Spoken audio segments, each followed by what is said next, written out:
শুধু এটুকু জানেন যে এই কাজটা করলে কত ধন অর্জন করবেন আর কত নাম হবে, আর ব্যাস সামনে এগিয়ে যান।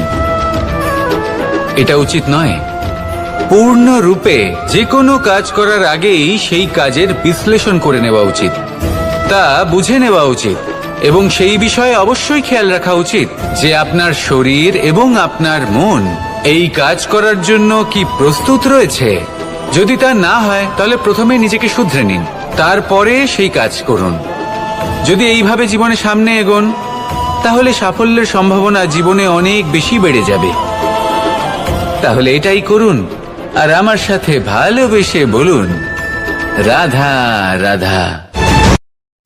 এই সংসারে সাফল্য লাভ করার জন্য জ্ঞানের প্রয়োজন হয়, পরিশ্রমের প্রয়োজন হয়, দৃঢ় নিষ্ঠার প্রয়োজন হয়, নিরন্তর চেষ্টা করা প্রয়োজনীয়। কিন্তু আরো কিছু আছে যা অত্যন্ত প্রয়োজনীয় এবং গুরুত্বপূর্ণ। তা হলো ভালো বন্ধু। তাদের থাকা অত্যন্ত প্রয়োজনীয়। যদি ভালো বন্ধু থাকে তাহলে সময় এলে তারা ঢাল হয়ে আপনাকে সুরক্ষা করবেন। সময় এলে অস্ত্রের মতো শত্রুকে সংহারও করবেন। যদি তিনি জ্ঞানী হন, তাদের মধ্যে সদ্গুণ থাকে, তাহলে এই সব গুণ আপনার মধ্যেও প্রবেশ করবে। তাহলে সাফল্যের জন্য ভালো বন্ধু পাওয়া অত্যন্ত প্রয়োজনীয়। কিন্তু শুধু বন্ধু কেন, ভালো শত্রুও থাকা প্রয়োজনীয়। এবার আপনি ভাববেন, আমি কি বললাম? যদি আপনার জীবনেও ভালো অর্থাৎ শক্তিশালী শত্রু থাকে তাহলে আপনিও শক্তিশালী হতে থাকবেন। এই শত্রু আপনাকে প্রেরিত করবে আরো বেশি শক্তিশালী হয়ে ওঠার। কখনো কোনো হরিণকে দেখুন, তীব্র গতিতে দৌড়তে থাকে। কেন তীব্র গতিতে দৌড়য়? এই কারণে নয় যে কোথাও তার জন্য মধুর ঘাস অপেক্ষা করে রয়েছে, না। সে এই কারণে তীব্র গতিতে দৌড়য় কারণ সেটা না করলে তার পেছনে একটি সিংহ আছে যে ওকে নিজের ভোজন করে ফেলবে। তাই জীবনে বিপদ, সংকট এই সবকিছুও হলো অত্যন্ত গুরুত্বপূর্ণ। তার সম্মুখীন হতে শিখুন আর আমার সাথে ভালোবেসে বলুন, রাধা রাধা রাধা।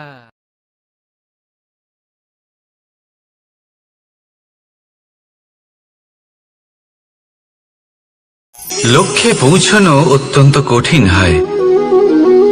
কেউ ভাবেন যে কেন এত কঠিন হয়, কেন এত কষ্ট করতে হয় লক্ষ্যে পৌঁছানোর জন্য। এই লক্ষ্য সরলভাবে কেন আমার কাছে চলে আসে না? চলুন আপনাকে একটা কথা বলি, যদি আপনার লক্ষ্য কঠিন না হয় তাহলে তাকে পাওয়া আপনার পক্ষে অসম্ভব হয়ে উঠবে। লক্ষ্যে পৌঁছানোর এই রাস্তায় আপনি যে কড়া রোদের সম্মুখীন হন, যার থেকে আপনি দূরে পালাতে চান, সেই রোদ আপনাকে প্রেরণা যোগায় যে আপনি এগোতে থাকুন। ভাবুন একজন যাত্রী যে কিনা নিজের লক্ষ্যের দিকে যাচ্ছেন, সেই পথে উনি যদি একটু ছায়া পেয়ে যান আর উনি ওখানে বিশ্রাম নেন, তাহলে তার সাথে তার ভাগ্য গভীর নিদ্রায় সেখানে বিলীন হয়ে যায়। তাই পরিশ্রমের কড়া রোদের থেকে কখনো দূরে পালাবেন না। জীবনে শুধু সামনে এগোতে থাকুন দৃঢ়তার সাথে।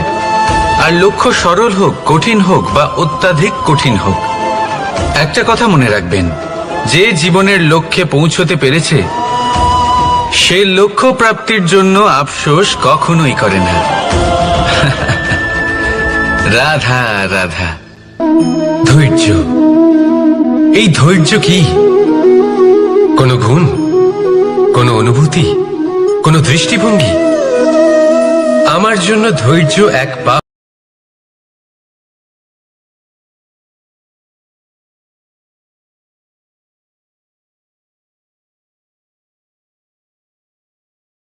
ধৈর্যকে বাহন বানানো মানে? চলুন আপনাকে একটা কথা বোঝাই।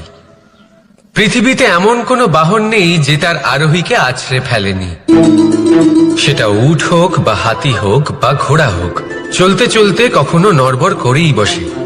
তারপর সেই আরোহী পরে কারোর পায়, তারপর পরে তার নিজের নজরে। কিন্তু ধৈর্যরূপী বাহন কখনো কাউকে ফেলে না, কখনো না। না সেই আরোহী কারোর পায়ে পড়ে আর না তো নিজের নজরে। কারণ ধৈর্য আপনাকে বিবেক প্রদান করে। বিবেক আপনাকে পরিকল্পনায় সাহায্য করে। আর পরিকল্পনা প্রদান করে আপনাকে শক্তি আপনার লক্ষ্যের দিকে অগ্রসর হওয়ার। বুঝলেন?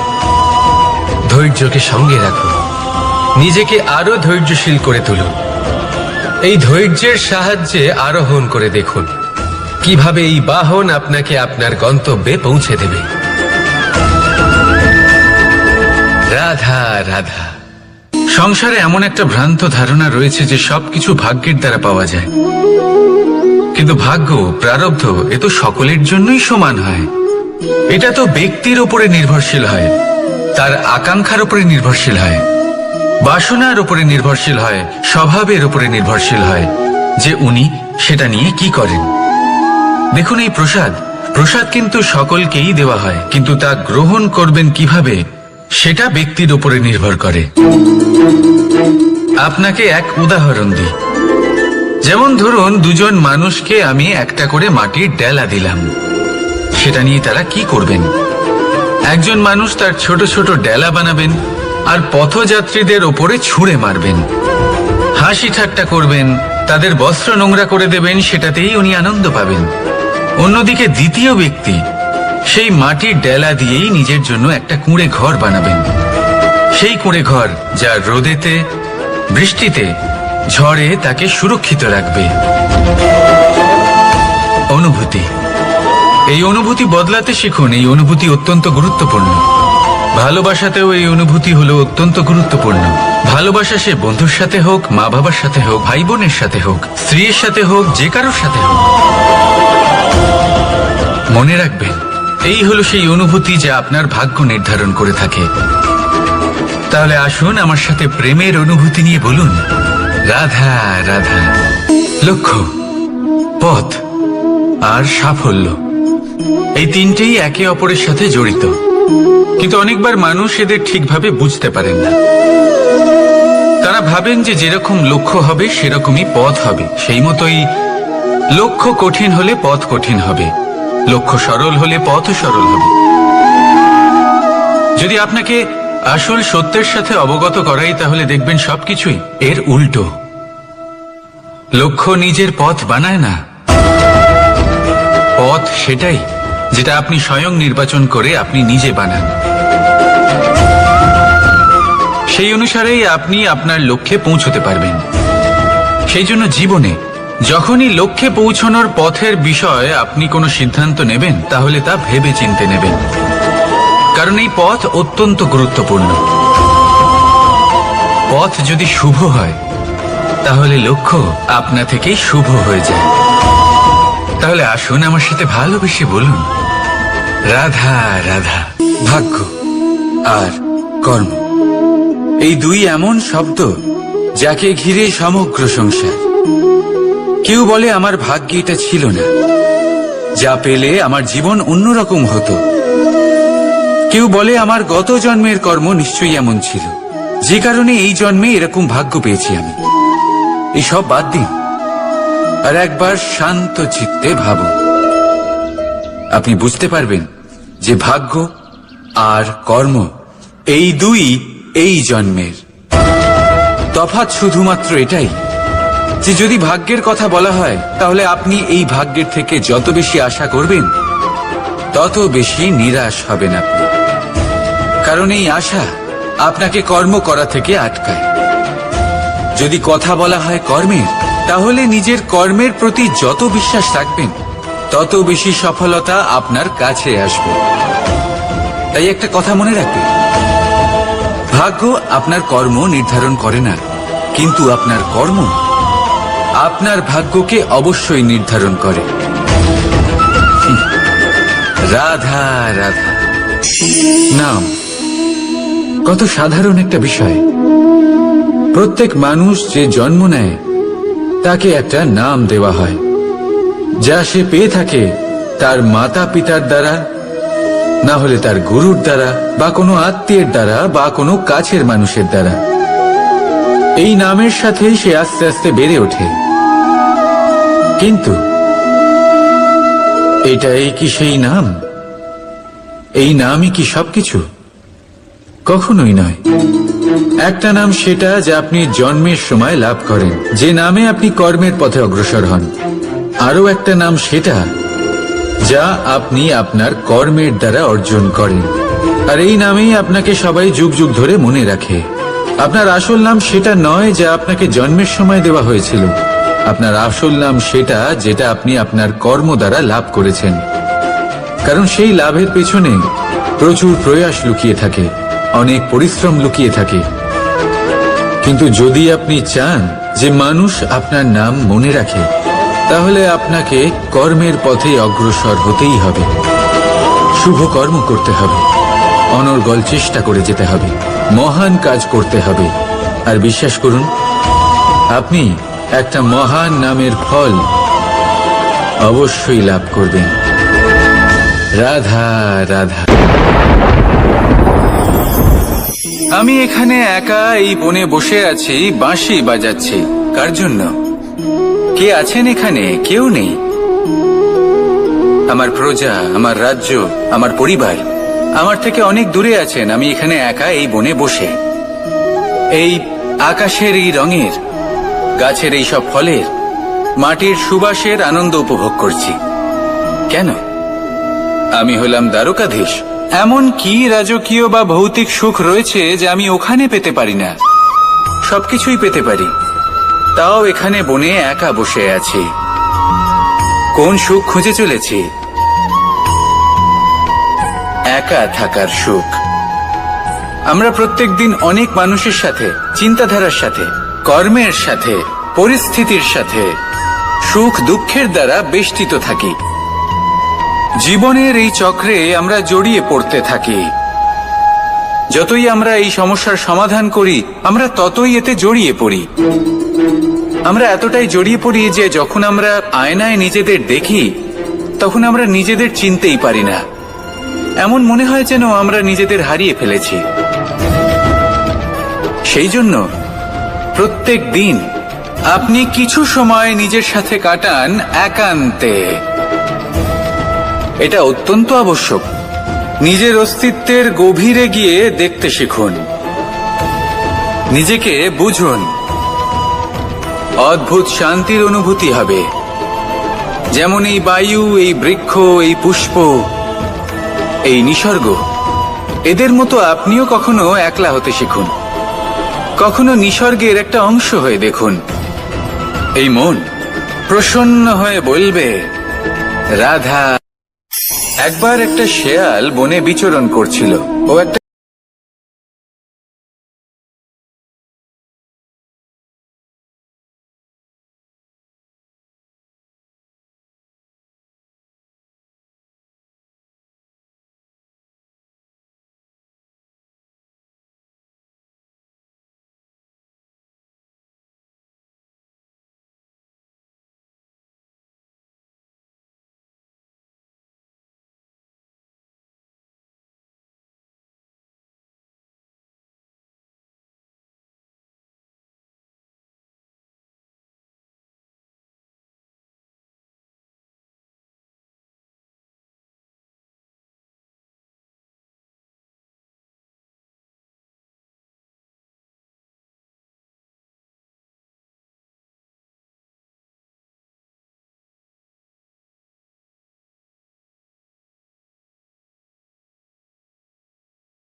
অবশ্যই সহ্য করতে হবে। এটাই হলো প্রকৃতির নিয়ম। এই নিয়ম কিন্তু আমরা সবাই জানি, কিন্তু আমাদের মধ্যে বেশিরভাগ মানুষ এই বিভ্রান্তি নিয়ে বাঁচি যে এই যে প্রকৃতির নিয়ম তা আমার ওপর প্রযোজ্য নয়। তা কিন্তু নয়।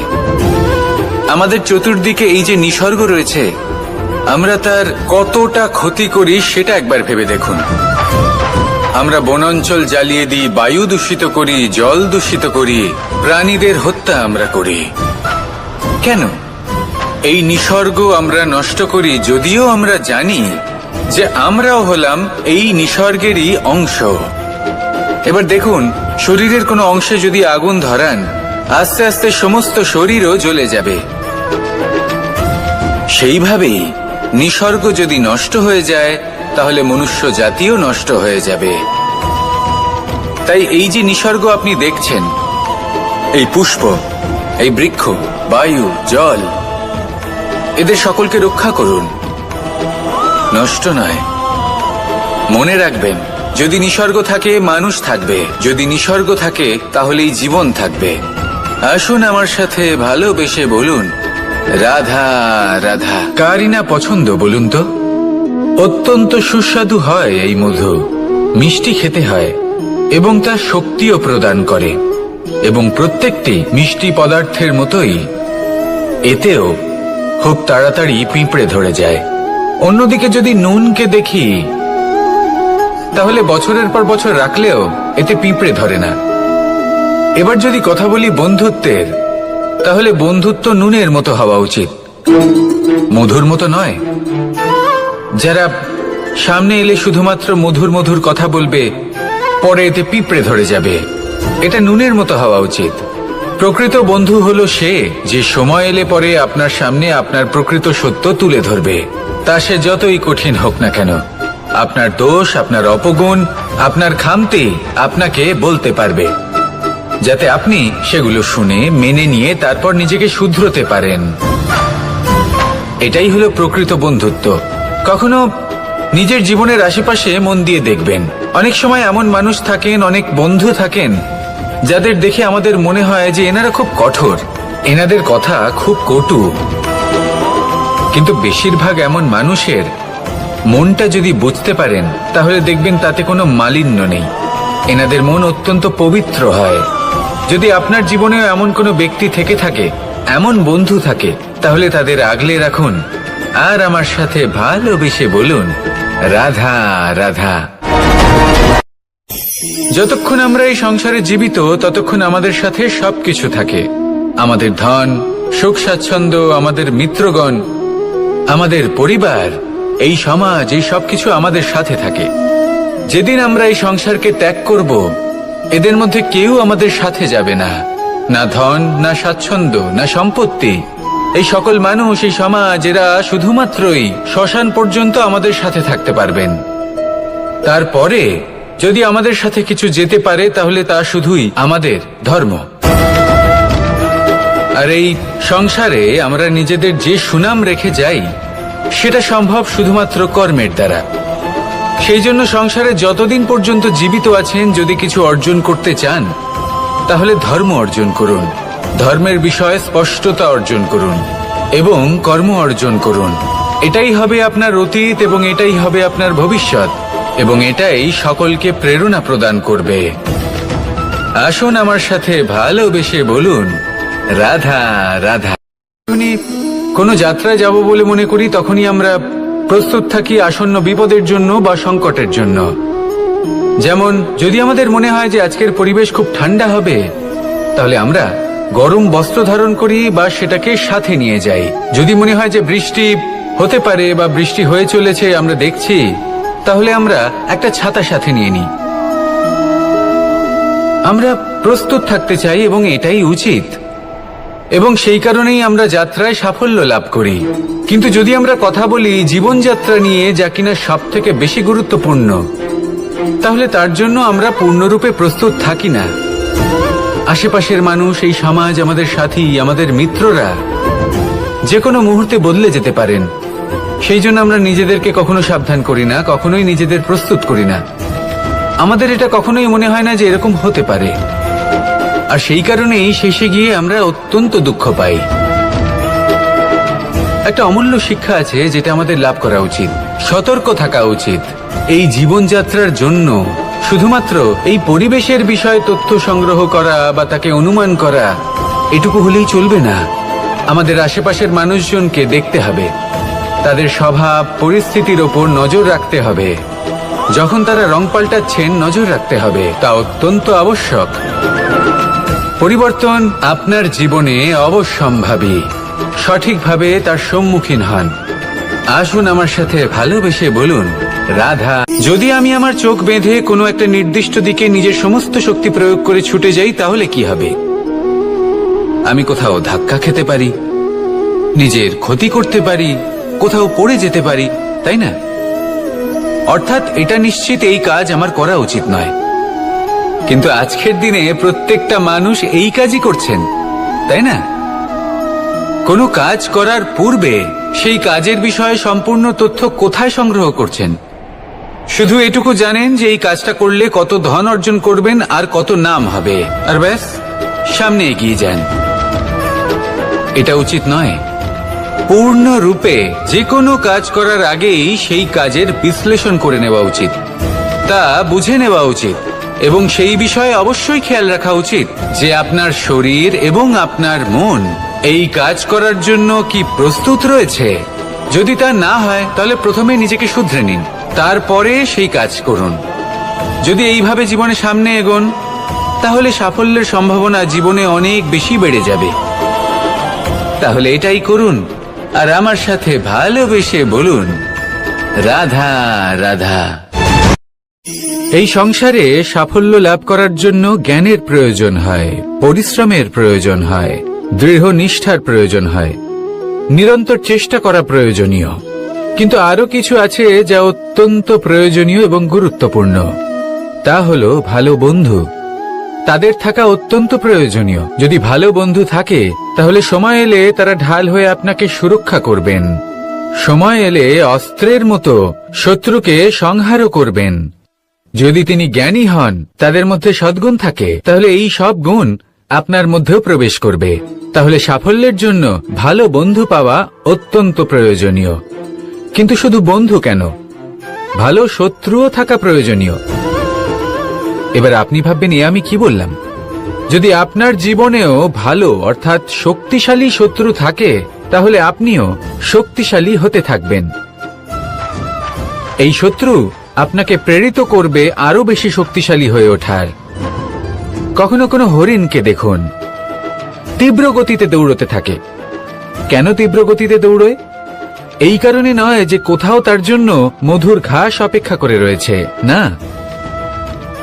সে এই কারণে তীব্র গতিতে দৌড়য় কারণ সেটা না করলে তার পেছনে একটি সিংহ আছে যে ওকে নিজের ভোজন করে ফেলবে। তাই জীবনে বিপদ, সংকট এই সবকিছুও হলো অত্যন্ত গুরুত্বপূর্ণ।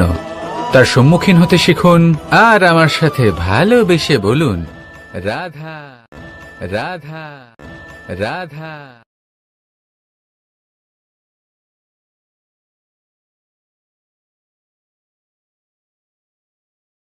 লক্ষ্যে পৌঁছানো অত্যন্ত কঠিন হয়। কেউ ভাবেন যে কেন এত কঠিন হয়, কেন এত কষ্ট করতে হয় লক্ষ্যে পৌঁছানোর জন্য।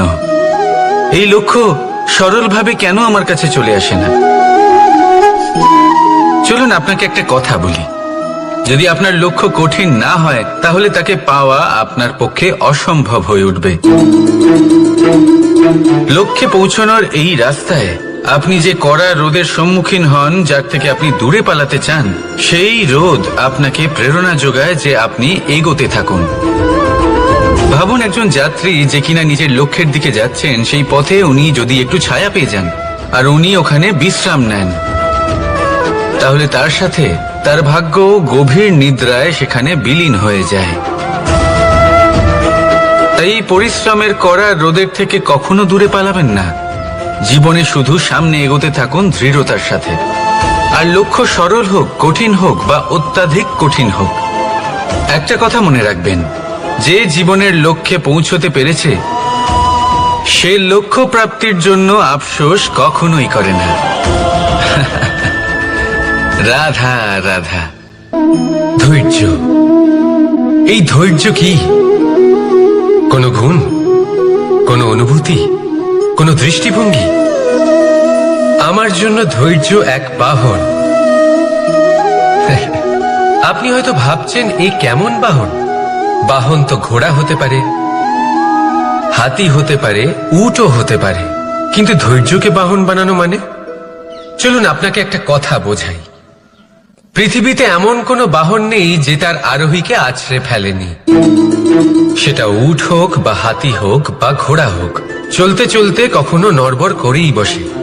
তারপর সেই আরোহী পরে কারোর পায়, তারপর পরে তার নিজের নজরে। কিন্তু ধৈর্যরূপী বাহন কখনো কাউকে ফেলে না, কখনো না। না সেই আরোহী কারোর পায়ে পড়ে, আর না তো নিজের নজরে। কারণ ধৈর্য আপনাকে বিবেক প্রদান করে, বিবেক আপনাকে পরিকল্পনায় সাহায্য করে, আর পরিকল্পনা প্রদান করে আপনাকে শক্তি, আপনার লক্ষ্যের দিকে অগ্রসর হওয়া। বুঝলেন? ধৈর্যকে সঙ্গে রাখুন, নিজেকে আরো ধৈর্যশীল করে তুলুন। এই ধৈর্যের সাহায্যে আরোহণ করে দেখুন কিভাবে এই বাহন আপনাকে আপনার গন্তব্যে পৌঁছে দেবে। রাধা রাধা। সংসারে এমন একটা ভ্রান্ত ধারণা রয়েছে যে সবকিছু ভাগ্যের দ্বারা পাওয়া যায়, কিন্তু ভাগ্য, প্রারব্ধ এ তো সকলের জন্যই সমান হয়। এটা তো ব্যক্তির উপরে নির্ভরশীল হয়, তার আকাঙ্ক্ষার উপরে নির্ভরশীল হয়, বাসনার উপরে নির্ভরশীল হয়, স্বভাবের উপরে নির্ভরশীল হয় যে উনি সেটা নিয়ে কি করেন। দেখুন, এই প্রসাদ কিন্তু সকলকেই দেওয়া হয়, কিন্তু তা গ্রহণ করবেন কিভাবে সেটা ব্যক্তির উপরে নির্ভর করে। আপনাকে এক উদাহরণ দিই। যেমন ধরুন, দুজন মানুষকে আমি একটা করে মাটির ডেলা দিলাম, সেটা নিয়ে তারা কি করবেন? একজন মানুষ তার ছোট ছোট ডেলা বানাবেন আর পথযাত্রীদের ওপরে ছুঁড়ে মারবেন, হাসি ঠাট্টা করবেন, তাদের বস্ত্র নোংরা করে দেবেন, সেটাতেই উনি আনন্দ পাবেন। অন্যদিকে দ্বিতীয় ব্যক্তি সেই মাটির ডেলা দিয়েই নিজের জন্য একটা কুঁড়ে ঘর বানাবেন। সেই কুঁড়ে ঘর যা রোদেতে, বৃষ্টিতে, ঝড়ে তাকে সুরক্ষিত রাখবে। অনুভূতি, এই অনুভূতি বদলাতে শিখুন। এই অনুভূতি অত্যন্ত গুরুত্বপূর্ণ। ভালোবাসাতেও এই অনুভূতি হলো অত্যন্ত গুরুত্বপূর্ণ। ভালোবাসা সে বন্ধুর সাথে হোক, মা বাবার সাথে হোক, ভাই বোনের সাথে হোক, স্ত্রীর সাথে হোক, যে কারোর সাথে হোক। মনে রাখবেন, এই হলো সেই অনুভূতি যা আপনার ভাগ্য নির্ধারণ করে থাকে। তাহলে আসুন আমার সাথে প্রেমের অনুভূতি নিয়ে বলুন, রাধা রাধা। লক্ষ্য, পথ আর সাফল্য, এই তিনটেই একে অপরের সাথে জড়িত, কিন্তু অনেকবার মানুষ এদের ঠিকভাবে বুঝতে পারেন না। তারা ভাবেন যে যেরকম লক্ষ্য হবে সেরকমই পথ হবে, সেই মতোই লক্ষ্য কঠিন হলে পথ কঠিন হবে, লক্ষ্য সরল হলে পথও সরল হবে। যদি আপনাকে আসল সত্যের সাথে অবগত করাই, তাহলে দেখবেন সবকিছুই এর উল্টো। লক্ষ্য নিজের পথ বানায় না, পথ সেটাই যেটা আপনি স্বয়ং নির্বাচন করে আপনি নিজে বানান। সেই অনুসারেই আপনি আপনার লক্ষ্যে পৌঁছতে পারবেন। সেই জন্য জীবনে যখনই লক্ষ্যে পৌঁছানোর পথের বিষয়ে আপনি কোনো সিদ্ধান্ত নেবেন, তাহলে তা ভেবে চিন্তে নেবেন, কারণ এই পথ অত্যন্ত গুরুত্বপূর্ণ। পথ যদি শুভ হয়, তাহলে লক্ষ্য আপনা থেকেই শুভ হয়ে যায়। তাহলে আসুন আমার সাথে ভালোবেসে বলুন, রাধা রাধা। ভাগ্য আর কর্ম, এই দুই এমন শব্দ যাকে ঘিরে সমগ্র সংসার। কেউ বলে আমার ভাগ্যে এটা ছিল না, যা পেলে আমার জীবন অন্যরকম হতো। কেউ বলে আমার গত জন্মের কর্ম নিশ্চয়ই এমন ছিল, যে কারণে এই জন্মে এরকম ভাগ্য পেয়েছি আমি। এসব বাদ দিন আর একবার শান্ত চিত্তে ভাবুন। আপনি বুঝতে পারবেন যে ভাগ্য আর কর্ম এই দুই এই জন্মের।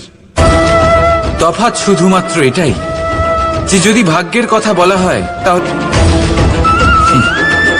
রাধা রাধা। নাম কত সাধারণ একটা বিষয়। প্রত্যেক মানুষ যে জন্ম নেয় তাকে একটা নাম দেওয়া হয়, যা সে পেয়ে থাকে তার মাতা পিতার দ্বারা, না হলে তার গুরুর দ্বারা, বা কোনো আত্মীয়ের দ্বারা, বা কোনো কাছের মানুষের দ্বারা। এই নামের সাথেই সে আস্তে আস্তে বেড়ে ওঠে। কিন্তু এটাই কি সেই নাম? এই নামই কি সবকিছু? কখনোই নয়। একটা নাম সেটা যা আপনি জন্মের সময় লাভ করেন, যে নামে আপনি কর্মের পথে অগ্রসর হন। আরও একটা নাম সেটা যা আপনি আপনার কর্মের দ্বারা অর্জন করেন, আর এই নামেই আপনাকে সবাই যুগ যুগ ধরে মনে রাখে। আপনার আসল নাম সেটা নয় যা আপনাকে জন্মের সময় দেওয়া হয়েছিল। আপনার আসল নাম সেটা যেটা আপনি আপনার কর্ম দ্বারা লাভ করেছেন, কারণ সেই লাভের পেছনে প্রচুর প্রয়াস লুকিয়ে থাকে, অনেক পরিশ্রম লুকিয়ে থাকে। কিন্তু যদি আপনি চান যে মানুষ আপনার নাম মনে রাখে, তাহলে আপনাকে কর্মের পথে অগ্রসর হতেই হবে, শুভ কর্ম করতে হবে, অনর্গল চেষ্টা করতে